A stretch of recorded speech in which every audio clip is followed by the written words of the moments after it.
Today is Credit Clarity Tuesday, and in this video I want to talk about something that a lot of content creators that's in the finance space, I don't hear them talking about this, and so I'm going to talk about in this video the difference between credit use and credit dependency.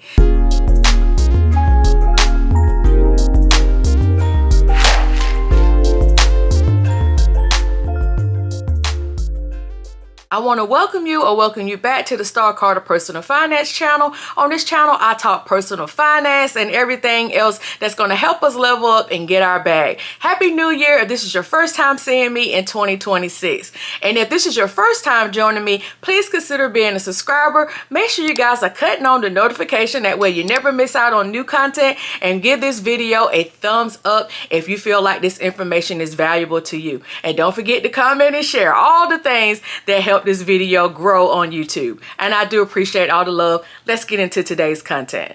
So as I said at the beginning, we're going to talk about the difference between credit use and credit dependency. So let's talk about credit use first. So when we talk about credit use, I want you to think about intentional spending, like buying your first home, getting a car, using your credit card in order to pay bills, buy groceries, but you're paying those balances off every single month on time without any late payments and without maxing out the limit that's on the card. We're also thinking about businesses. You might want to start your business, so you're using credit to help you get inventory, maybe even build your brick and mortar, things like that. We're talking about intentional spending, and then we're also thinking about using our credit to work for our benefit. We're using credit the right way. We're also thinking about a set plan goal to pay that off as soon as possible because we are interest conscious. We're not just buying or getting anything and not thinking about the cost that it's going to cost us down the road. We're really doing the numbers. We're really looking at how much this credit is going to cost me and how soon can I pay it off. That is when you're letting credit work for you and not against you. Now let's talk about credit dependency.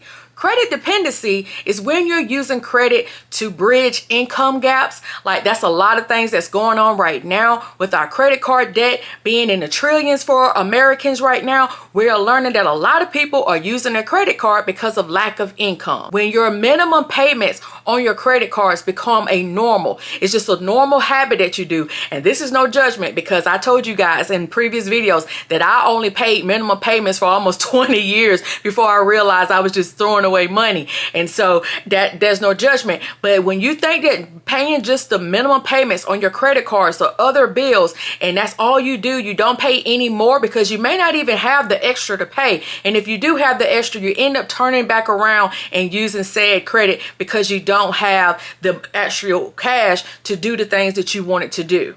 And when you don't have the cash, your balances barely come down. You barely see a dent when you're making those minimum payments or when you're doing those installments. You barely sometimes seeing a dent because of high interest, especially when your credit is not very good. A lot of times you find yourself getting new credit just to manage old credit, meaning that you might rob Peter just to pay Paul. And we've all done it, myself included. You may also find yourself justifying purchases that you know you can't afford with things like, oh, I deserve it. Oh, I work hard, so I should be able to play hard. Not realizing that this can be a detriment to your financial future.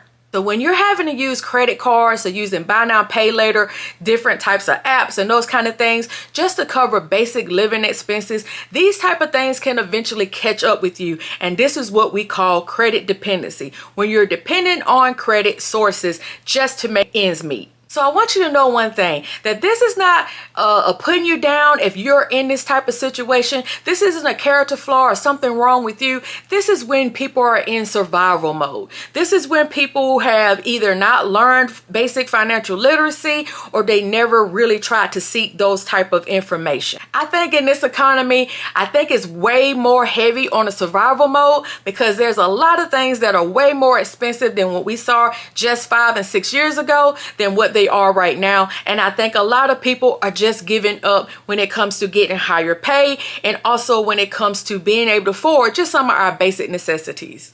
But I do implore you here in 2026 to try your best to become credit useful instead of credit dependent. And I know it seems hard, especially like I just said about the economy, inflation, and all those different factors.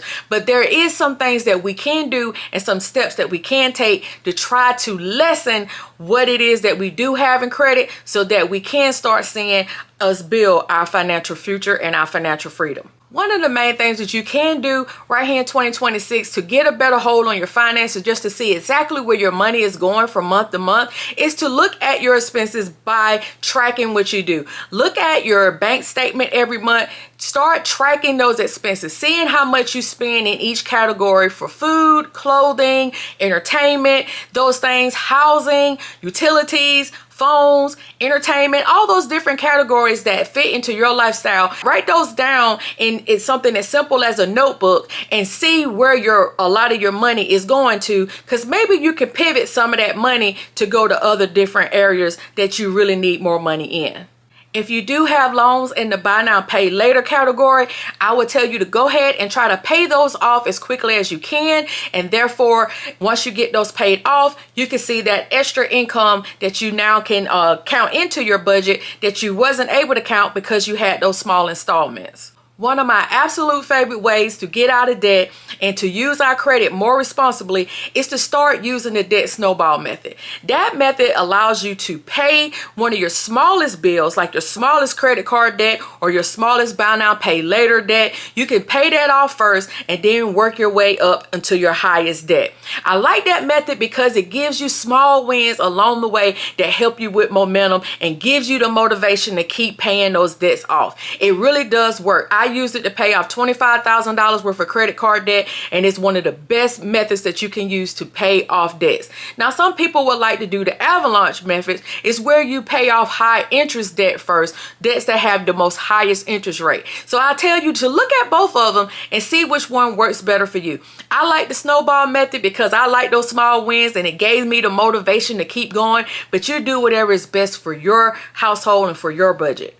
If you are in a situation where you're not able to pay your payments on time, I will also tell you to go ahead and contact your creditors before you miss any late payments. This will avoid you from getting any type of late payment dings on your credit report, which can also throw you back into high interest debt. So you don't want to do that. You want to make sure that you're being in contact with all your creditors and letting them know what's going on in your finances, because a lot of them understand about the economy and what's going on, but they can't help you if they don't know what's going on. So you've got to call them and let them know before you're late. Okay, don't call them after you're late. Call them before you're late, because they may have some type of hardship plan. They may be able to skip a payment or something like that to try to help you out so you can get back on your feet. If you're looking at this video and you realize that you are dependent on credit more than you're using it wisely, that does not mean that you failed in life. That doesn't mean that you're a loser. That doesn't mean that anything is wrong. That just means that you have to take a different